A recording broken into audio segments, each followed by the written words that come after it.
Hello everyone, welcome to my channel English Grammar Tutorial.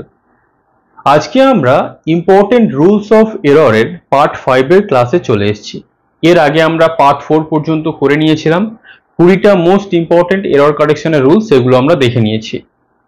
অনেকদিন আগে সেই ক্লাসটা হয়েছিল, একটু মাঝখানে গ্যাপ চলে গেছে, কোনো ব্যাপার নয়। কেন? কারণ অনেকটাই সিলেবাস আমি কভার করে দিয়েছি, আর জাস্ট মোটামুটি 2-3টে ক্লাস হলে মোটামুটি একটা সিলেবাস আমি তোমাদের শেষ করে দিতে পারবো। পরীক্ষা এখনো অনেক বাকি রয়েছে, তোমাদের অনেক রিভাইজ করার সুযোগ থাকবে। আজকে পুজোর আগের শেষ ক্লাস, এরপরে পুজোর পরে আমি তোমাদের কিছু প্র্যাকটিস সেটও করিয়ে দেবো, যাতে মোটামুটি তোমাদের একটা রিভিশন হয়ে যায় ডাব্লিউবিপি এবং কেপি কনস্টেবলের জন্য। কারণ পরীক্ষার ডেট কবে হবে এখনো খুব একটা সলিড ইনফরমেশন আসছে না, ইউটিউবে বিভিন্ন খবর চলছে, দেখা যাক কবে পরীক্ষা হয়। আর যতক্ষণ না অফিসিয়াল কোনো নোটিশ আসে আমি কিন্তু কোনো ডেট নিয়ে স্পেকুলেট করতে চাই না, কারণ এখানে ক্যান্ডিডেটদের মধ্যে একটা কনফিউশন তৈরি হয় সেই জন্য। ঠিক আছে, তাহলে বেশি কথায় আমরা যাব না। তোমরা সবাই জানো ডাব্লিউবিপি এবং কেপি কনস্টেবলের জন্য আমি একটা ইউটিউবে ফ্রি ইংলিশ কোর্স করাচ্ছি, যেটা 10 নম্বরকে টার্গেট করে। অনেকেই জিজ্ঞাসা করো যে স্যার এটা কি অন্য কোর্সের জন্য অ্যাপ্লিকেবল হবে? দেখো, যেখানে 25 নম্বর ইংলিশে থাকে, যেখানে 30 নম্বর থাকে, সেই সব পরীক্ষার জন্য এটা পুরোপুরিভাবে অ্যাপ্লিকেবল নয়। কিছুটা পোর্শনের জন্য হতে পারে, কিন্তু ফুল কোর্সের জন্য অ্যাপ্লিকেবল নয়। এটা শুধুমাত্র 10 নম্বরের জন্য আমি ডিজাইন করেছি। ঠিক আছে, তোমরা যারা বিভিন্ন কম্পিটিটিভ পরীক্ষার জন্য প্রস্তুতি নিচ্ছ, তোমরা যারা ইংরেজিতে দুর্বল, তারা আমার ইংলিশের যে কোর্সটা আমি তোমাদের জন্য রেকর্ডেড কোর্স দিয়েছি, যেটা লাইভ ক্লাস হয়ে গেছে, সেই কোর্সটা নিয়ে নিতে পারো। কারণ ওটা হচ্ছে সব থেকে বেস্ট কোর্স তোমার ইংরেজির ভিতটাকে তৈরি করার জন্য। তুমি যতই যাই করো না কেন, ইংরেজির ভিত যদি না শক্ত করতে পারো, ইংরেজিতে কিন্তু কোনোদিনই তুমি স্ট্রং হতে পারবে না। তাই ওই কোর্সটা তোমরা নিয়ে নিতে পারো। তাহলে চলো আজকে আমরা কোথা থেকে শুরু করব? আজকে আমরা শুরু করব রুল নাম্বার 21 থেকে। অলরেডি আমরা 20 পর্যন্ত হয়ে গেছে। ঠিক আছে, তাহলে প্রথম যে সেন্টেন্সটা আমি তোমাদের সামনে লিখব সেটা কি? You are more stronger than I. এখানেই কিছু ভুল রয়েছে। তোমরা আমাকে বলবে যে স্যার আপনি তো আগের দিনই করিয়েছিলেন যে দেনের পরে আমরা সাবজেক্টিভ কেস বসাই, তাহলে এখানে তো দেনের পরে সাবজেক্টিভ কেস সঠিক রয়েছে, তাহলে আপনি কি করে বলছেন যে এখানে আবার সেন্টেন্সে ভুল আছে? সবসময় দেনের পরে আই এইভাবে এরর কারেকশন দেয় না। মোস্ট কমন এটা, কিন্তু কিছু কিছু ক্ষেত্রে কি করছে, এই মিডিল পোর্শনে এই মোর আর এই স্ট্রঙ্গার, এই দুটোর মধ্যে একটা সম্পর্ক রয়েছে। তোমরা যারা ডিগ্রি চেঞ্জের ক্লাস দেখোনি, তোমরা আমার প্লেলিস্টে গিয়ে ডিগ্রি চেঞ্জের সেই ক্লাসটা দেখে নিতে পারো, বা ভিডিও ডেসক্রিপশনেও আমি লিঙ্কটা দিয়ে দেওয়ার চেষ্টা করব, তোমরা তবুও প্লেলিস্টে গিয়ে দেখে নিও। ডিগ্রি চেঞ্জকে আমরা 3 ভাগে ভাগ করতে পারি: সুপারলেটিভ, কম্পারেটিভ আর পজিটিভ। বা এরকম আমরা বলতে পারি পজিটিভ, কম্পারেটিভ, সুপারলেটিভ। কিছু কিছু ওয়ার্ড রয়েছে, যেমন এই যে স্ট্রঙ্গারটাকে আমি লিখেছি, এটা কোথা থেকে এসছে তোমরা দেখো, STRONG, স্ট্রং,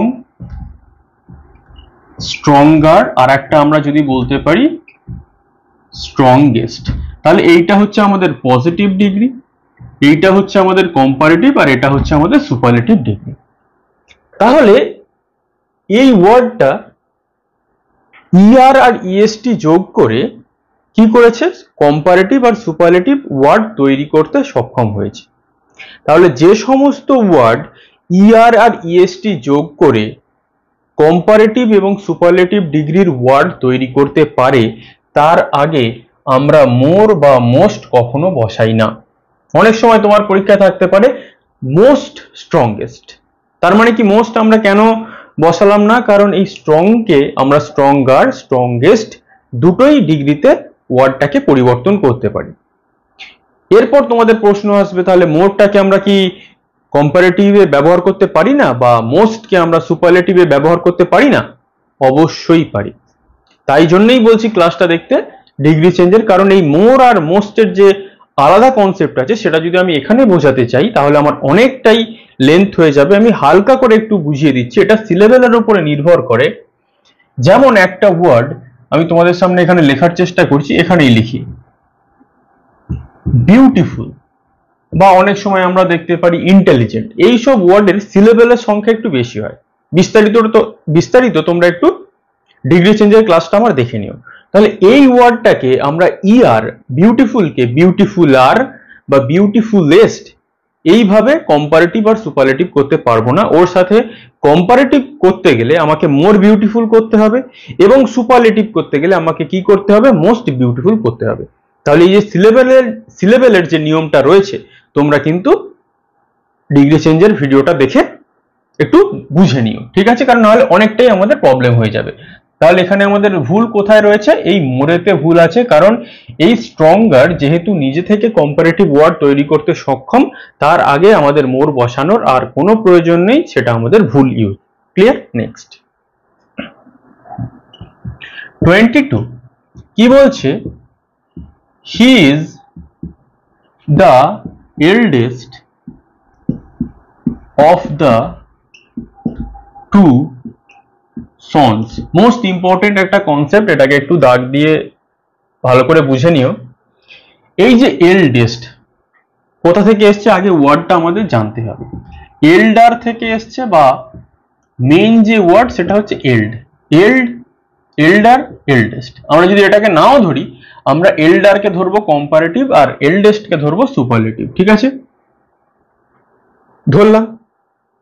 মজার বিষয় কি, ডিগ্রি চেঞ্জে তোমরা এটা খুব ভালো করে বুঝতে পারবে। এটা জেনে রাখো, আমরা কম্পারেটিভ শুধুমাত্র দুজনের ক্ষেত্রে তুলনা করতে পারি, আর সুপারলেটিভ যেটা আমরা মোর দ্যান টু অর্থাৎ দুয়ের বেশি হতে হবে। তাহলে কম্পারেটিভ কজনের ক্ষেত্রে আমরা করি, ভালো করে এটাকে নোট ডাউন করে রাখবে, দুজনের ক্ষেত্রে। সুপারলেটিভ মোর দ্যান টু, দুয়ের বেশি। কতজন ছেলের কথা বলা হয়েছে, সে দুজন ছেলের মধ্যে বয়সে বড়, মানে বড় ছেলে আমরা বলতে পারি। তাহলে কতজন কম্পারিজন, দুজন। আমি কি ওয়ার্ড এখানে বসিয়েছি, এল্ডেস্ট বসিয়েছি। এল্ডেস্টটা কি ওয়ার্ড, এটা হচ্ছে একটা সুপারলেটিভ ডিগ্রির ওয়ার্ড। এল্ডার, এল্ডেস্ট আমি কি বললাম, এটা হচ্ছে সুপারলেটিভ। তাহলে এখানে তোমরা বলো এল্ডার হবে না এল্ডেস্ট হবে? Very good. তাহলে এখানে আমাদের হয়ে যাবে এল্ডার। তাহলে এখানে আমাদের কি হয়ে গেল, এল্ডার। কেন হলো, কারণ দুজনের ক্ষেত্রে আমরা সবসময় কম্পারেটিভ ডিগ্রি ব্যবহার করি, দুইয়ের বেশি হয়ে গেলে আমরা কি ব্যবহার করি, superlative degree. Very very important concept, খাতায় নোট ডাউন করে রাখবে। এই সেন্টেন্সটাকে মনে রাখবে, যখনই কোনো প্রশ্ন আসবে অনায়াসে উত্তর করে দেবে। 23 ভালো করে সেন্টেন্সটা দেখবে। He is junior than I. তোমাদের মনে হতে পারে যে সবই তো ঠিক আছে, কিন্তু এখানে একটা ইম্পর্টেন্ট কনসেপ্ট রয়েছে। কিছু কিছু ওয়ার্ড আছে যার পরে আই ও আর দিয়ে শেষ হয়, যেমন কি জুনিয়র, সিনিয়র, সুপিরিয়র, ইনফিরিয়র। দেখো প্রত্যেকটার পরেই আই ও আর দিয়ে শেষ হয়েছে।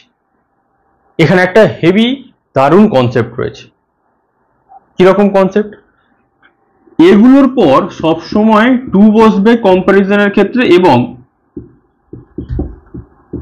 যে কেসটা বসবে প্রোনাউনের সেটা অলওয়েজ অবজেক্টিভ কেস। তাহলে এখানে আমাদের কি ভুল আছে, তাহলে আমরা কি বললাম, জুনিয়রের পরে কম্পারিজনের সঙ্গে কি বসবে, টু বসবে। তাহলে এই দেনের পরিবর্তে আমার সঠিক ইউজ কি হবে, এখানে হয়ে যাবে টু, হয়ে গেল টু। তাহলে টু এর পরে এই যে প্রোনাউনটা রয়েছে এটা কিসে আছে, সাবজেক্টিভ কেসে রয়েছে। তাহলে সাবজেক্টিভ কেসটা কি হয়ে যাবে, কনসেপ্ট অনুযায়ী অবজেক্টিভ কেস। তাহলে আই এর অবজেক্টিভ কি, ভেরি গুড, আই এর অবজেক্টিভ কেস মি। তাহলে হি is junior to me.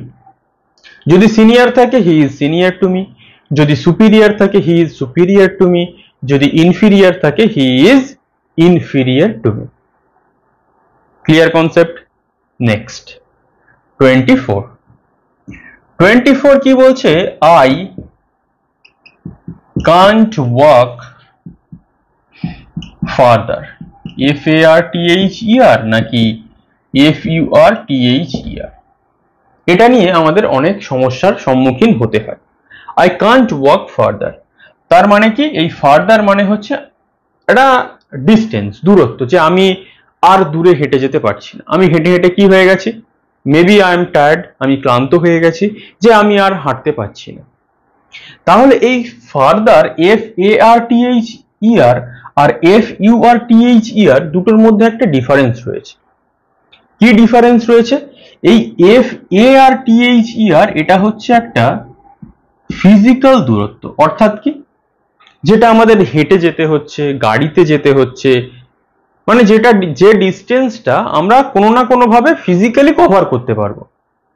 R FUR এটা হচ্ছে ইমাজিনেটিভ, অর্থাৎ ইমাজিনেটিভ ডিস্টেন্স, অর্থাৎ কি, কল্পনা, যেটার সাথে আমাদের হেঁটে যাওয়া, গাড়িতে যাওয়া, ট্রেনে যাওয়া, প্লেনে যাওয়া, এর সাথে কোনো সম্পর্ক নেই।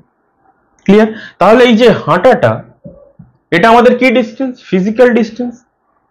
এক জায়গা থেকে আরেক জায়গায় আমরা হেঁটে যাব, গাড়িতেও যেতে পারি। ক্লিয়ার? তাহলে এখানে FARTHER এটা হয়ে গেল সঠিক উত্তর, কিন্তু এখানে টিটা পড়েনি, FUR হবে এটা, FURTHER ফার্দার, এর ব্যবহারটা তাহলে কি দেখা যাক। তাহলে আই কান্ট টক, FURTHER, আমি আর বেশি কথা বলতে পারছি না। বা আই কান্ট থিঙ্ক ফার্দার, আমি আর বেশি ভাবতে পারছি না। তাহলে কথা বলা, এই যে কথা আমি বলছি, এ কি হেঁটে হেঁটে যেতে পারবে? এ কি গাড়িতে যেতে পারবে? কিন্তু আমি বলছি আমি আর বেশি, বা আমি আর আগের আগে কথা বলতে চাইছি না। তোমাদের মনে হচ্ছে বা আমি কোনো ফালতু বকছি, বা তার নিজের মনে হচ্ছে যে সে যেটা বলছে সেটা অতটা ইম্পর্টেন্ট নয়, বা সে ইরিটেটেড হয়ে যাচ্ছে, সে আমি আর বেশি কথা বলতে চাইছি না, বা আমি আর বেশি ভাবতে চাইছি না। তাহলে ভাবা বা কথা বলা, এটা কিন্তু আমাদের ফিজিক্যাল ডিস্টেন্সের মধ্যে যেহেতু পড়ছে না, ওটা আমরা কল্পনা করে নিচ্ছি যে আমি আর বেশি কথা বলতে পারছি না। কতটা বেশি সেটা কিন্তু আমিও নিজেও জানি না, কতটা বেশি আমি ভাবতে পারছি না সেটা কিন্তু আমি নিজেও জানি না। ক্লিয়ার? তাহলে FURTHER এটা হচ্ছে কি, ইমাজিনেটিভ ডিস্টেন্স। ক্লিয়ার? খাতায় নোট ডাউন করে নিয়েছো? নেক্সট 25 কি বলছে, Riya and Priya are two sisters। তাহলে রিয়া এবং প্রিয়া দুই বোন। কনসেপ্ট পরের সেন্টেন্সে আছে কিভাবে, but the former is more intelligent,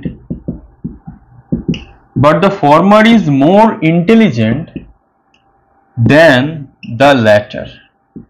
ভালো করে এই কনসেপ্টটাকে খাতায় নোট ডাউন করে নেবে। ফরমার আর ল্যাটার, এই দুটোর মধ্যে ডিফারেন্স আমাদের পরীক্ষায় পড়ে, যে ফরমার কাকে বলে আর ল্যাটার কাকে বলে।